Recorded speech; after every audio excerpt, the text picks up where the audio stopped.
3 days after my husband's funeral, I came home carrying flowers and realized I couldn't open my own front door. At first, I thought I was using the wrong key. My hands were shaking from exhaustion, grief, lack of sleep. So I tried again. Nothing. Then again, still locked. That's when I noticed something strange. The lock was different. I froze instantly. Slowly, I looked at the door closer. Brand new hardware, new keys, new lock. My stomach dropped. Because suddenly, a terrible thought entered my mind. Someone had changed the locks on my house. My name is Helen Parker, and at 73 years old, I never imagined I would be locked out of the home I spent 40 years building. Especially not by my own daughter. My husband, Robert, passed away unexpectedly after a heart attack. 46 years of marriage, gone in a single night. After the funeral, I barely felt human anymore. People hugged me, cried around me, brought food. But grief does something strange. It makes the world feel distant, muted, and during all that pain, I trusted my daughter Emily completely. Why wouldn't I? She stayed close after Robert died, helped organize paperwork, handled phone calls, checked on me constantly. At the time, I thought she was protecting me. Now I realize she was preparing something. I stood there staring at the new lock, trying to understand what was happening. Then suddenly, the front door opened, and there she was. Emily, my only daughter. For a second, she looked shocked to see me. Then quickly, that expression disappeared. "Mom," she said nervously, "you're back early." Early. I stared at her in disbelief. "Why can't I get inside my house?" I asked quietly. She hesitated, only for a second, but it was enough. "We changed the locks," she said carefully. "We? Interesting word." Because suddenly, I realized she wasn't alone in this. "Why?" I whispered. Emily crossed her arms tightly. "You shouldn't be living alone anymore." The words hit me like ice. "What does that mean?" She sighed dramatically. "Mom, you can barely handle things right now. You're emotional. You need help." Help. Funny word. People always call it help when they're taking control away from you. I looked past her shoulder into the house, my house, and suddenly I noticed things were different. Furniture moved. Boxes stacked near the hallway. My husband's favorite chair, gone. "What's happening?" I asked quietly. Emily looked uncomfortable now. "We've been organizing." Organizing, another soft word hiding something ugly. Then suddenly, a man walked into the hallway behind her. Her husband, Daniel, holding papers. The moment he saw me, he stopped walking. Nobody spoke for several seconds. Then slowly, I noticed the document in his hand, real estate paperwork. My chest tightened instantly, because deep down, I already knew this wasn't about helping me. This was about the house. And suddenly, I remembered something Robert told me years ago. A secret he insisted we keep hidden. At the time, I thought he was being overly cautious. Now, I realized he was preparing me for this exact moment. And if Emily knew the truth, she never would have changed those locks. I stared at the papers in Daniel's hands, even from the front porch. I recognized them immediately. Real estate contracts. My heart started pounding, not from fear, from realization, because suddenly, everything made sense. The constant phone calls after Robert died, the rushed meetings, Emily insisting I rest while she handled things. They weren't helping me through grief. They were planning around it. "Mom," Emily said carefully. Please don't make this harder than it needs to be. Harder. Interesting word. As if being locked out of your own home was somehow an inconvenience for everyone else.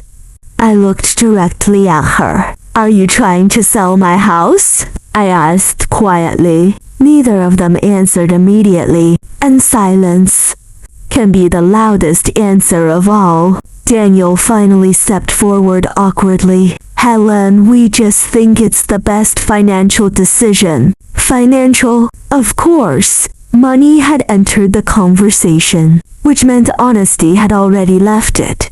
I tightened my grip on the flowers still in my hand, the same flowers I bought for my husband's grave, and suddenly, the grief inside me shifted, not disappearing, transforming into clarity. You think this house belongs to you now? I said softly. Emily sighed impatiently. Mom, Dad's gone. We need to move forward. Forward. Funny how quickly people move forward when there's property involved. I looked past them again into the house. 46 years of memories lived inside those walls. Birthdays, Christmas mornings, late night conversations with Robert in the kitchen. And now, my own daughter stood at the entrance like I was a stranger. Then suddenly, I remembered Robert's voice, a conversation from nearly 12 years ago. You need to promise me something,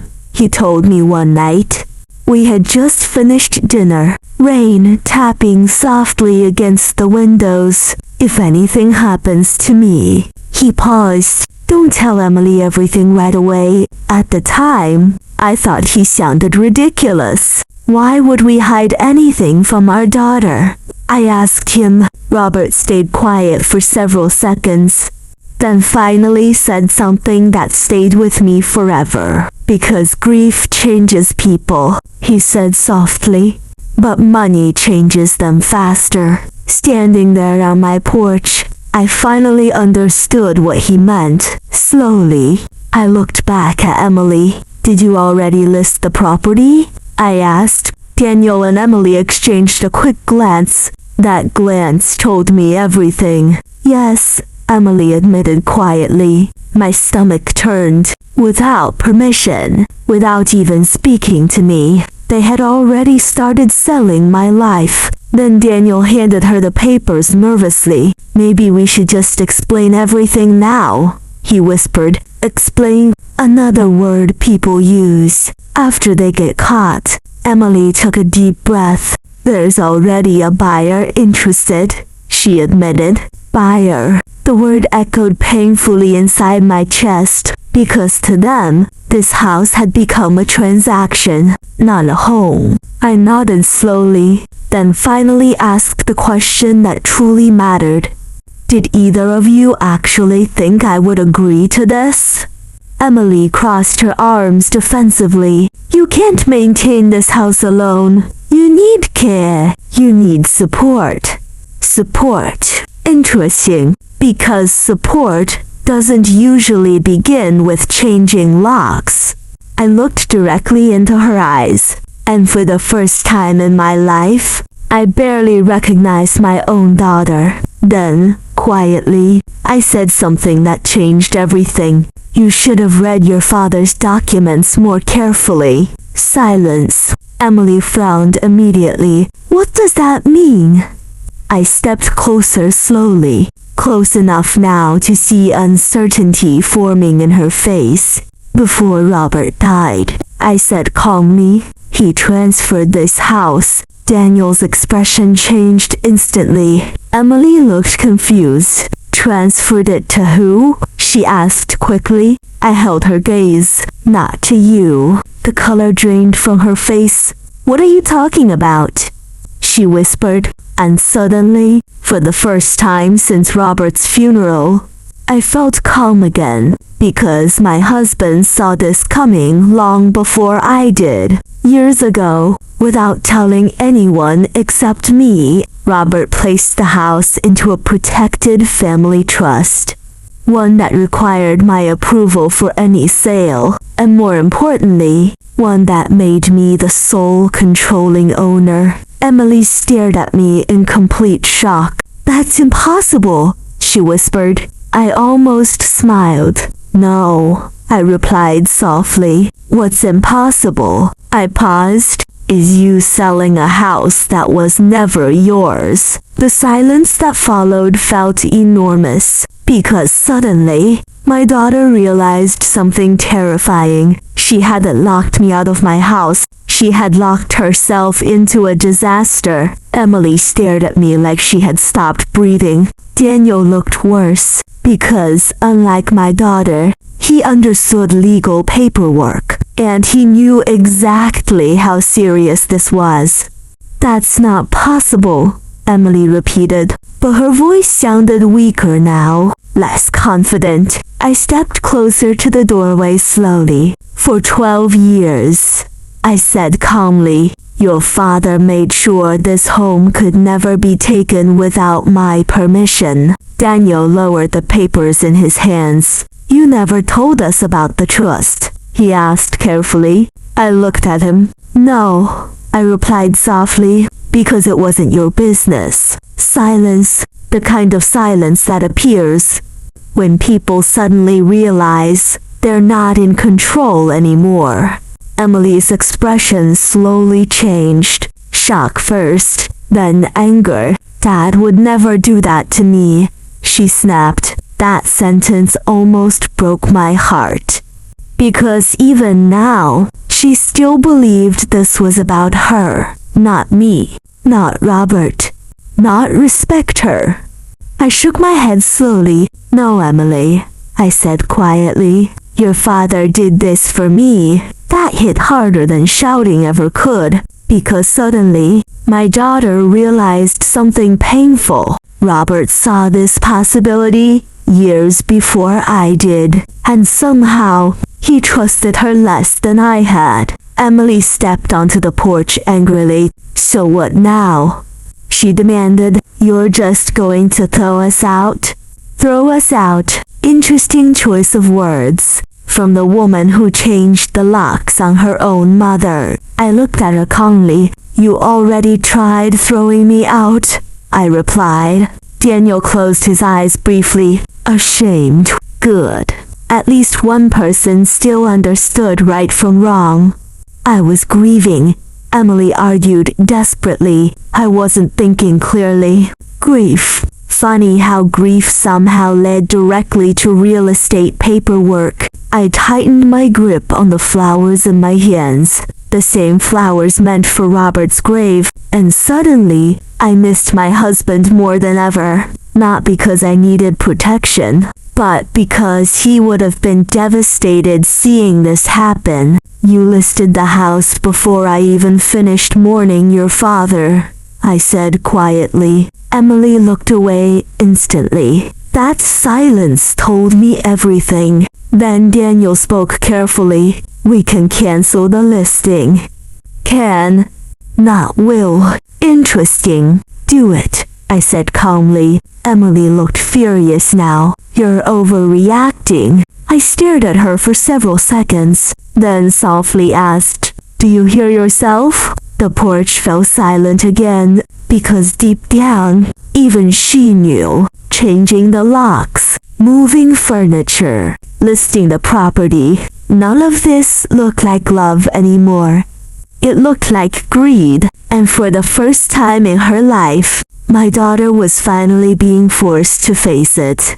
That night, I slept in a hotel, not because I had nowhere to go, but because suddenly, the house no longer felt emotionally safe. And honestly, that hurt more than the locks ever could. Around midnight, my phone rang. "Emily." I stared at the screen for several seconds before answering. "Mom," she whispered.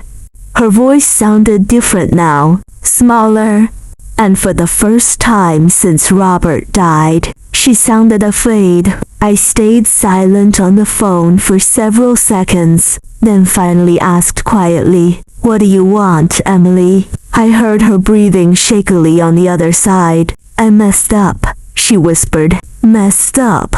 Such a small phrase for something that shattered trust completely. I sat near the hotel window, staring out at the city lights. For 46 years, Robert and I built a life together. And now, only days after losing him, I was sitting alone in a hotel room because my own daughter tried taking my home. The pain of that realization felt unbearable. Mom, please come home, Emily said softly. Home? Interesting word, because suddenly, I wasn't sure where home even was anymore. The listing is cancelled, she continued quickly. We changed the locks back, as if undoing the physical damage somehow repaired the emotional part too. I closed my eyes briefly, then asked the question sitting heavily in my heart. Would you have stopped? I paused quietly. If I never discovered the trust? Silence. Long, painful, and that silence was the answer. A tear rolled down my face quietly, not because of anger, because deep down, I finally accepted the truth. My daughter didn't suddenly become greedy overnight. I had simply refused to see it before. The next morning, I returned to the house. Emily stood waiting near the front door, her eyes red from crying. Daniel stayed further back silently. Good, because shame had finally entered the room. I walked slowly through the house. Everything was back where it belonged. Robert's chair returned, the boxes gone, but something still felt missing. Trust. And once trust leaves a home, it changes everything inside it. Emily followed behind me quietly. I'm sorry, she whispered again. I stopped walking, then finally turned toward her. Do you know what hurts the most? I asked softly. She shook her head slowly. I would have helped you. Her face crumbled instantly. If you needed money, I continued. If you were struggling, my voice cracked slightly. You only had to tell me the truth. Emily started crying openly now, and for the first time, those tears looked real, not defensive, not manipulative, broken. I don't know why I became like this, she whispered. I looked at her quietly for several seconds, then finally answered honestly. You started seeing this house as money. I paused. Instead of memory, the room went silent, because she knew I was right. Weeks later, I made a decision, not out of revenge, not out of anger, out of peace. The house was placed permanently into a protected family trust. No future sale without strict conditions. No hidden ownership changes, no private listings, and most importantly, no single person would ever control it alone again. Emily cried when she learned the details, not because she lost money, but because she finally understood something important. Trust, once broken, never returns the same way. Over time, things slowly improved between us, not perfectly. Some wounds don't disappear completely, but little by little, we started speaking honestly again. And honesty was something this family needed long before Robert died. One evening, months later, I sat alone in Robert's favorite chair watching the sunset through the living room window. The same house, the same walls, the same memories. But I was different now, stronger, wiser, more careful. And suddenly, I remembered something Robert used to tell me. Love your family deeply, he would say, but never ignore who they become. Back then, I didn't fully understand those words. Now, I understood them perfectly. I looked around the house quietly, still standing, still protected, and finally, so was I.